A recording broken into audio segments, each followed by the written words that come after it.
오늘 함께 나눌 귀한 말씀 사무엘상 19장입니다. 사무엘상 19장 18절에서 24절까지 함께 합독하시겠습니다. 다윗이 도피하여 라마로 가서 사무엘에게로 나아가서 사울이 자기에게 행한 일을 다 고하였고 다윗과 사무엘이 나요스로 가서 거하였더라. 사울에게 고하여 가로되 다윗이 라마 나요스에 있더이다 하매 사울이 다윗을 잡으려 사자들을 보내었더니 그들이 선지자 무리에 예언하는 것과 사무엘이 그들의 수령으로 선 것을 볼 때에 하나님의 신이 사울의 사자들에게 임하매 그들도 예언을 한지라.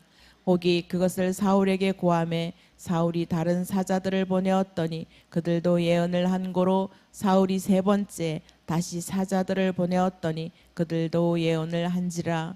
이에 사울도 라마로 가서 세구에 있는 큰 우물에 이르러 물어가로되 사무엘과 다윗이 어디 있느냐. 혹이 가로되 라마 나요스에 있나이다. 사울이 라마 나요스로 가니라. 하나님의 신이 그에게도 임하시니 그가 라마 나요스에 이르기까지 행하며 예언을 하였으며 그가 또 그 옷을 벗고 사무엘 앞에서 예언을 하며 종일 종야로 벌거벗은 몸으로 누웠었더라. 그러므로 속담에 이르기를 사울도 선지자 중에 있느냐 하니라. 아멘.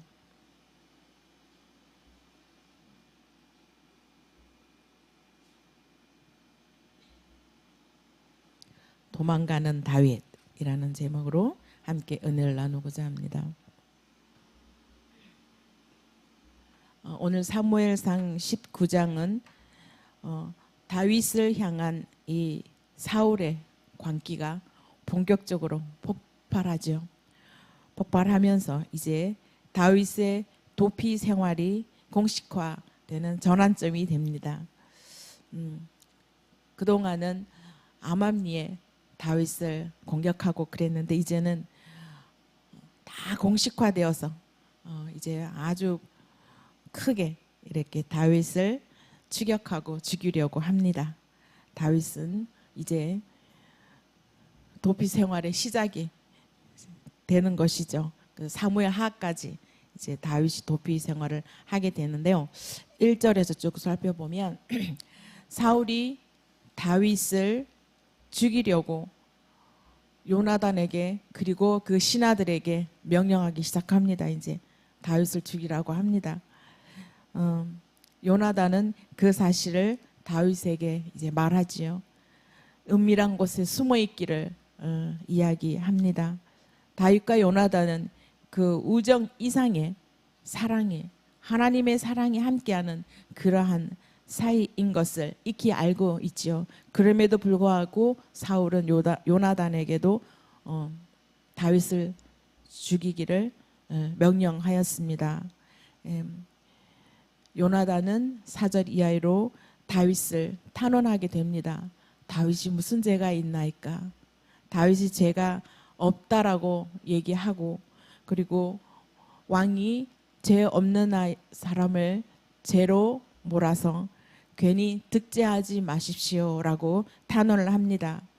다윗은 생명을 아끼지 않고 블레셋 사람을 죽였고 그리고 이스라엘을 위해서 큰 구원을 이루었는데 그것을 보고 왕도 기뻐하지 아니하셨나이까? 이제 지금에 와서 어찌 다윗을 죽이라고 그리고 무죄한 피를 흘려서 범죄하려 하십니까? 라면서 탄원을 합니다. 간절히 탄원을 합니다. 그러자 사울의 마음이 또 이렇게 돌았습니다. 금방 사울은 또 돌아서죠.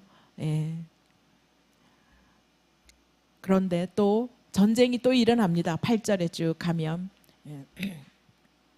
전쟁이 또 일어나고 거의 사무엘 시대는 블레셋과의 전쟁이 잦은 전쟁이 늘 일어났습니다. 전쟁이 일어나면 다윗이 또 전쟁에 나아가지요. 하나님이 함께 하시는 다윗이기 때문에 다윗이 나간 전쟁은 다 승리를 이루게 되어 있지요. 그런데 크게 승리를 하자 또 사울은 변합니다. 또 악령에 사로잡히게 되죠. 왜 이 사울은 다윗을 계속해서 죽이려고 할까요? 왜 계속 죽이려고 할까요? 바로 시기 질투죠. 다윗을 향한 시기 질투, 끊임없는 시기 질투를 하기 때문에 계속 다윗을 죽이려고 합니다. 시기 질투는 작은 것으로 시작되지만 살인에 이르기까지 엄청난 그러한 마음의 변화입니다. 시기 질투로 인해서 자신이 파멸되기도 하죠. 이 사울이 다윗을 향한 시기 질투로 인해서 파멸에 이러한 그런 것을 가져옵니다. 사울이 시기 질투에도 불구하고 하나님은 다윗을 보호합니다. 요나단을 통해서 위기 때마다 보호를 받습니다. 요나단은요, 여기에서 예수 그리스도의 모습으로, 예수 그리스도의 중보자로 나타나고 있습니다. 항상 위기 때마다 다윗을 보호해주는 그러한 중보자 역할을 하고 있지요. 다윗이 이제 도피 생활이 시작되었어요. 이제 9절에서부터 쭉 보시면 사울이 어마어마하게 무섭게 사울을 죽이려고 합니다. 수금을 연주하고 있을 때 악령이 잡혀서 단창을 던지죠. 단창을 던져서 악기를 연주하고 있는 다윗하고 벽하고 붙여서 딱 붙여버리려고 계획을 하고 단창을 던집니다. 그 벽에 딱 붙여버리려고 계획을 했죠. 그런데 다윗은 피하였습니다. 또 다윗 혼자 피할 수 있을까요? 하나님이 다윗을 피하게 만드셨습니다. 그러니 이제 사울 앞에 다윗이 앉아 있을 수가 없죠. 밤에 도망갑니다. 단창을 던져서 자기를 죽이려고 하는 그 사울의 모습을 이제 보았기 때문에 도망을 갑니다. 집에 얼른 도망왔죠. 그 밤에 막 도망갑니다. 그런데 집에 도착하니 미갈이 지혜를 모아서 창문을 매달아서 피신을 시킵니다.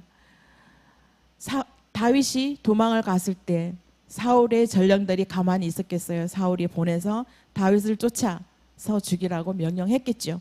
네. 다윗은 창문으로 미갈이 매달아서 내려보냅니다.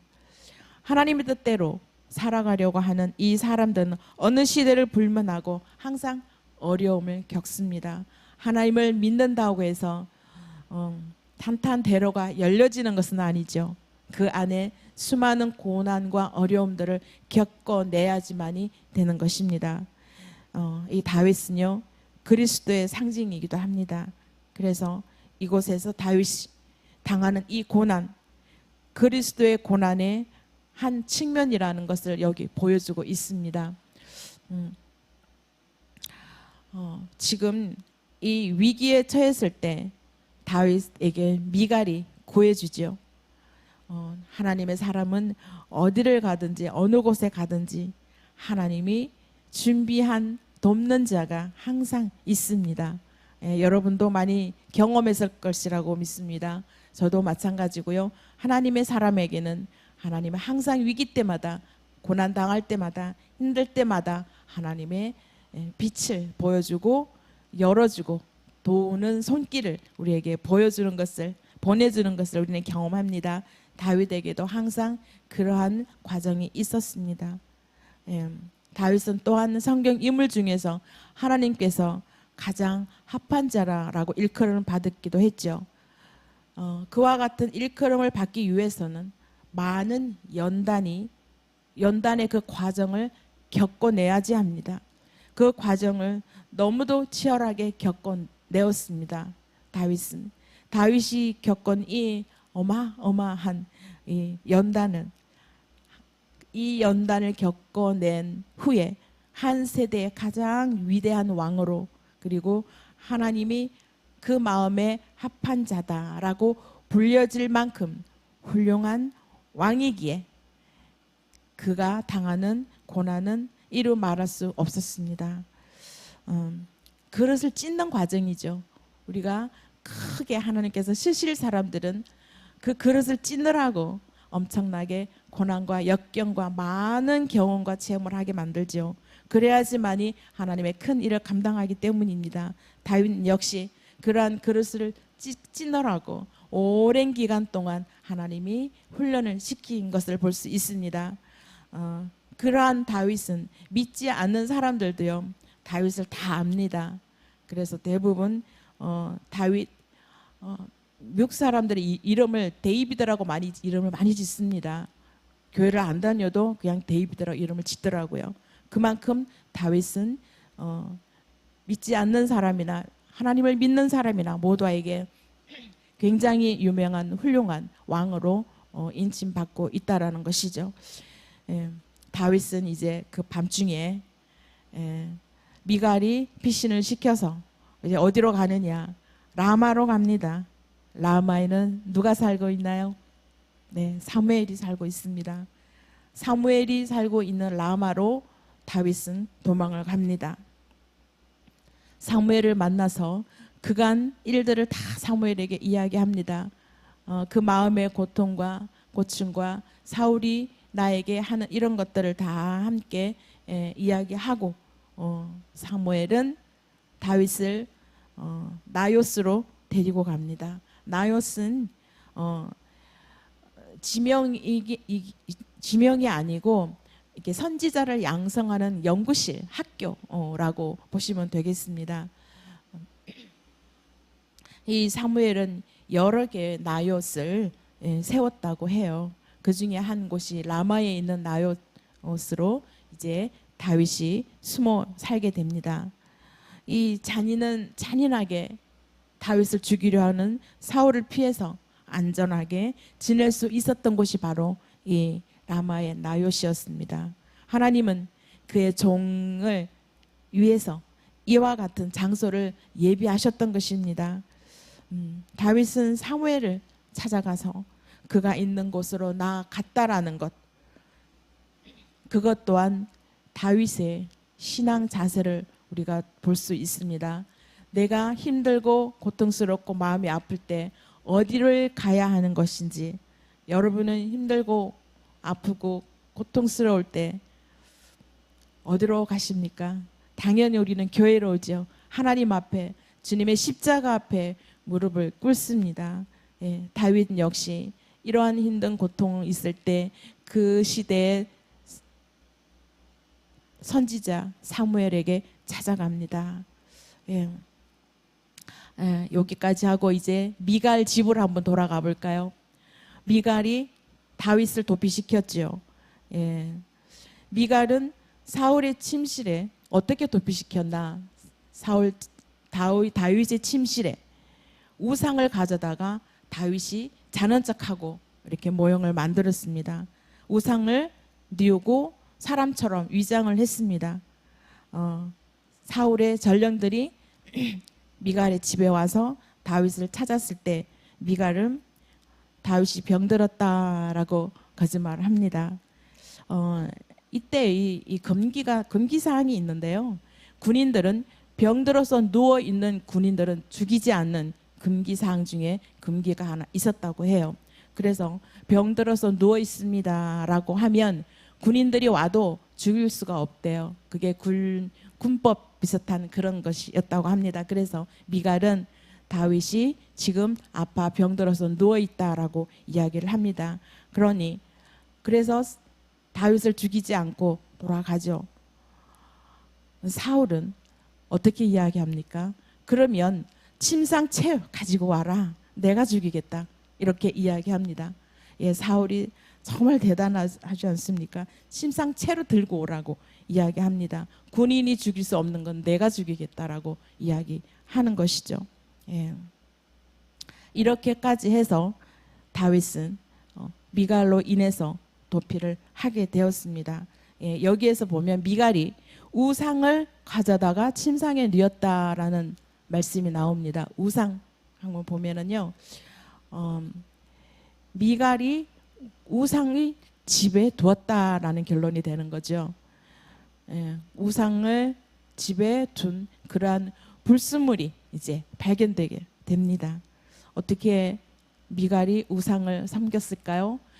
미갈이 사는 곳에 다윗도 함께 살았잖아요. 그럼 다윗도 우상을 섬겼나? 그러기보다도 우상은 하테라핌이라는 언어를 가지고 있는데, 이걸 드라빔, 여러분 드라빔 들어보셨잖아요. 드라빔을 가리키는데요. 이 드라빔은 집안의 수호신으로 숭배된 그 당시의 우상들입니다. 누지라는 서판에 의하면 고대 근동에는 한 가정에서 이 드라빔을 소유한 자가 그 가정 전체의 지배권과 그리고 재산을 많이 차지할 수 있는 권리를 소유한 것으로 인정되었다고 합니다. 그래서 이 드라빔을 가지려고 많이 애를 쓴다고 합니다. 이 야곱이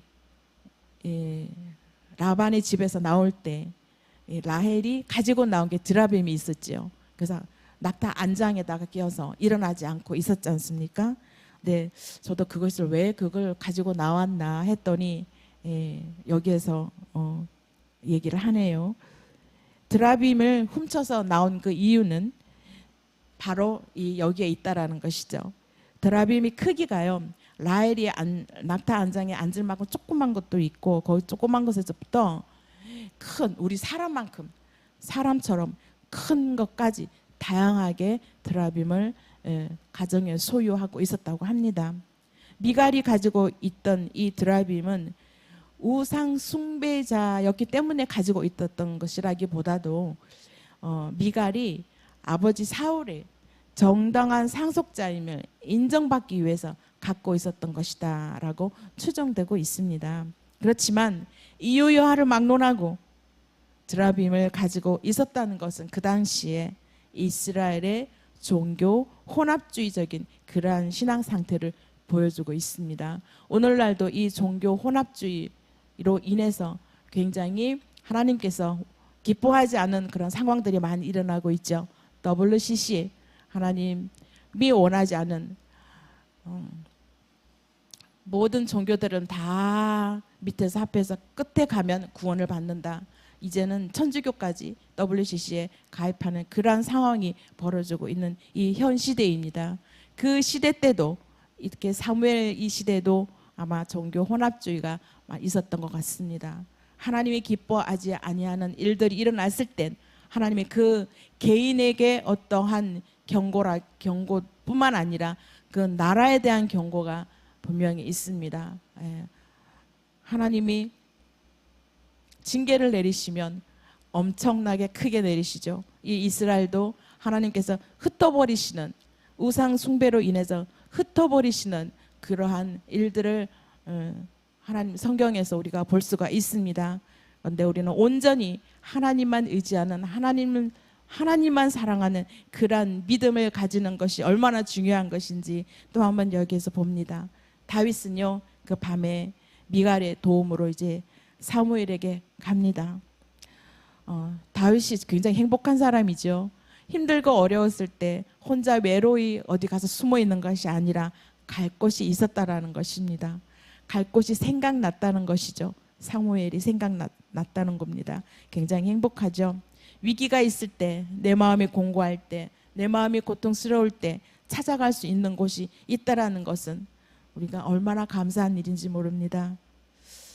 여러분과 저 위기가 있을 때 찾아가서 아픈 심경을 털어놓고 이야기할 곳, 이야기할 사람이 있으신지요? 그러한 사람이 우리들이 됐으면 좋겠습니다. 힘든 사람, 심경이 어려운 사람, 고난 속에 있는 사람들을 찾아오는 그러한 사람들이, 나에게 찾아오는 그러한 사람들이 다 되었으면 좋겠습니다. 또한 그러한 아프고 힘든 역경에 있는 사람들이 교회로 찾아오는 그런 교회가 되었으면 좋겠습니다. 오늘날에는 그런 교회가 그렇게 많지 않지요. 그것을 하나님께서는 안타까워하십니다. 그런 사람이, 그런 교회가 세임교회가 되었으면 좋겠고요. 그런 사람이 우리 세임교회 식구들이 다 됐으면 좋겠습니다. 모두 큰 나무가 되어서 그늘이 되는 그러한 자신들이 되기를 소망합니다. 다윗은 지금 인생에서 가장 힘든 시기를 맞고 있습니다. 그럴 때 라마에 있는 이 사무엘 선지자를 찾아가서 나요시라는 곳에서 살고 있지요. 그런데 다윗이 여기에 살고 있다고 또 누가 꼬질러요. 어느 곳이나 어떤 자리에 꼭 이러한 자가 있습니다. 꼭 꼬질른 거시기가 있지요. 그래서 또 여기에서 사울이 또 전령들을 보냅니다. 다윗을 잡아오라고. 다윗을 잡아와야 한다고 전령들을 보냈는데 그 전령들은 모두 하나님의 영을 받아서 예언을 하고 다윗을 잡아오지 못합니다. 3번이나 그렇게 해서 보냈는데 다 하나님의 영이 임했기 때문에 예언하면서 사울이 원하는 쪽으로 가지 않고 있습니다. 여기에서도 세상 나라와 하나님 나라가 구별되는 것이죠. 절대로 하나님 나라에 속해 있는 사람은 세상 나라에 의해서 무너지지 않는다는 것. 여기에서 예언을 했다라는 것은요, 나바라는 동사를 사용하는데요.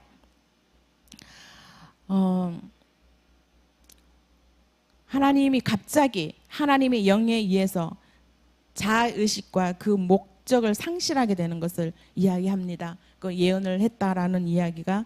그래서 황홀경에 빠져서 신령한 노래를 막 부르고 그러한 상태를 나바 예언을 했다라는 이걸 이야기합니다. 그래서 하나님께서는 3차례나 보내는 그 전령들에게 이제는 그 광기에 직접 찾아왔습니다. 3차례를 보냈는데 다 사울의 마음대로 안 되었죠. 그래서 이제는 내가 직접 가겠다.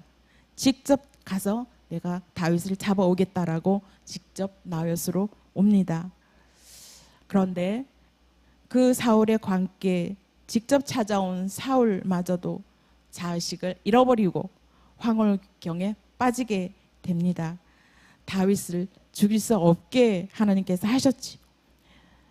인간의 악이 크게 달할 때 하나님께서는 비상한 방법으로 우정이나 그리고 가족 또 성령의 임재로 인해서 기름 부음 받은 자로 보호하십니다. 어떤 방법을 통해서든지 하나님은 기름 부음 받은 자를 보호하신다라는 것을 여기에서 볼 수 있습니다. 아무리 본인이 사울이 다윗을 죽이기를 원했으나 때마다 하나님께서는 보호하시고 피해가게 하신 것을 볼 수 있습니다. 다윗은 사울이 죽이려고 물리적으로 이 방법 저 방법 다 사용했지만 다윗은 꼼짝하지 않았죠. 저항하지 않았습니다. 이렇다 저렇다 저항하지 않고 변명도 않고 같이 맞대응하지 않고 아무 말하지 않고 그저 저항하지 않고 도망갑니다. 끝까지 도망만 가는 자가 바로 다윗입니다. 창세기에서도 이삭을 한번 보면은요, 이삭도 여기서 우물을 파서 물을 먹고 잘 지내려고 하면 또 우물을 갖다가 뺏어가지고 거기에 물 못 먹게 하고 공격하고 이러한 일들이 있었잖아요. 그래서 쫓겨나는 곳마다 가는 곳마다 우물을 파서 또 우물을 파고 있으면 또 쫓김을 당해서 그 다른 곳으로 또 가서 다시 또 우물을 파고 이러한 일이 일어나지 않습니까? 그것은 이삭도 대응하지 않고 그냥 쫓겨가서 가는 것을 또 우물 파서 먹고 이런 일을 일어났습니다. 그런데 결국 이 우물이 이삭의 후손들이 그 이 우물 판 우물을 다 먹고 살지 않습니까? 예.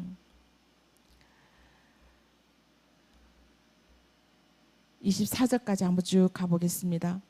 사울은요 이제 하나님의 영을 받고 다윗을 죽이지 못하는데 어떤 일이 벌어집니까? 직접 잡으러 갔는데 그의 옷을 벗고 이제 예언하기 시작합니다. 여기에 그의 옷을 벗고 예언한다라고 말씀이 나와 있는데요. 그 원본에는 옷을 벗는다라는 것은 이 옷을 벗고라는 발가벗는 몸으로 누웠더라 이렇게 나와요. 속옷까지 다 벗었다라고 이렇게 오해할 수 있는데 그것은 아니고 그 옷은 베가 다이우라는 원형이 있는데요. 이게 베게르라는 원형이 있습니다. 이 속옷과 구별되는 겉옷을 얘기합니다. 길고 왜 이렇게 기다란 옷이 있지 않습니까? 근데 사울이 입었던 이 옷은 왕이 입었던 긴 왕을 드러내는 상징하는 그 옷이 아니었나 싶어. 왕의 예복 이 옷을 벗었다라는 이야기입니다. 예, 그 옷을 벗고 그 몸으로 누워 있더라라고 얘기하는 것입니다. 이 사무엘 앞에서 하나님의 영에 의해서 왕권을 상징하는 이 겉옷을 벗었다라는 거거든요. 이 왕권을 상징하는 겉옷을 벗었다라는 것은 이제 왕권 박탈을 암시하는 것이다라고 말씀하고 있습니다. 인간이 폭력이 하나님의 영 앞에서는 무력하게 된다는 것을 한 번 더 보여주고 있습니다. 쭉 다윗이 쫓겨서 사울이 쫓아가서 다윗이 쫓겨서 어떤 상황이 벌어질 때마다 항상 이 사울은 무력하게 되고 마는 것을 볼 수가 있는데요. 하나님의 영 앞에서 하나님의 은혜 앞에서는 항상 무력하게 되는 것을 볼 수가 있습니다. 다윗이 당하는 이 고난과 역경, 이건 언제부터 이 다윗이 고난을 당했나요? 왕으로 기름 부음 받은 날부터 다윗이 고난이 시작되었습니다. 우리 삶에 있어서도 예수 그리스도를 믿기로 작정한 날부터 하나님에 만나서 하나님 완전하게 하나님을 믿기로 작정한 날부터 우리는 고난이 시작되는 경우가 있습니다. 믿는다고 해서 다 행복한 대로가 이어지는 것이 아니라 그날로부터 고난이 시작되는 경우가 많이 있습니다. 이 다윗에게도 기름 부은 그날부터 고난이 시작되었습니다. 그래서 우리는 고난을 두려워하지 말라. 고난은 하나님께서 주시는 은혜이다라고 보시면 되겠습니다. 시편 59편에 좀 돌아가셔서 59편을 한번 쭉 읽어보시면 오늘 이게 지금 19장에 사무엘상 19장에 다윗이 쫓겨가는 이 모습하고 딱 들어맞게 다윗이 시를 기록해 놓은 것을 볼 수가 있습니다. 그것은 하나님은 하나님 때문에 다윗이 도망가고 쫓겨도 하나님 때문에 그 고난을 이겨냅니다. 우리는 하나님 때문에 어떤 힘든 고난은 역경이 오더라도 하나님 때문에 우리는 다 견뎌낼 수 있지 않습니까? 기쁜 일이 다가오도 하나님 때문에 기쁘고 감사하고, 또한 아프거나 슬픈 일, 고난이 다가와도 하나님 때문에 우리는 그것을 능히 이겨낼 수 있는 힘이 있는 것입니다. 하나님 때문에 고난을 견딥니다. 다윗이 기름 부음 당하는 그 이후부터 당한 그 고난을 능히 감당할 수 있었던 것도 하나님 때문에 당할 수 있는 고난을 견뎌낼 수 있었던 것입니다. 우리 앞으로도 우리에게도 수많은 고통과 고난이 다가옵니다. 마음으로 또한 육적으로 다가올 수 있지만 우리는 하나님 때문에 능히 견뎌내고 이겨낼 수 있는 믿음이 있습니다. 그러한 믿음 우리 모두에게 다 있기를 소망합니다. 다윗처럼 하나님께 춤추며 나아가는 그러한 우리 믿음의 소유자가 다 되기를 소망합니다. 기도드리겠습니다. 하나님 감사합니다. 오늘도 이렇게 다윗을 통해서 하나님에게 한 말씀 주심을 감사드립니다. 나의 힘이시여 내가 주께 찬송하오리니 하나님은 나의 요새이시며 나를 긍휼히 여기시는 하나님이심을 우리가 믿습니다. 그러한 하나님이심을 우리가 믿고 찬양 올려드립니다. 환난 날이나 고난당한 때에도 우리를 피할 길을 주시고 하나님께서 함께하여 주시고 도움의 손길을 주신 하나님을 의지하고 믿습니다. 하나님을 찬양합니다. 오늘도 그러한 하루가 되게 인도하여 주시옵소서. 예수님 이름으로 기도드립니다. 아멘.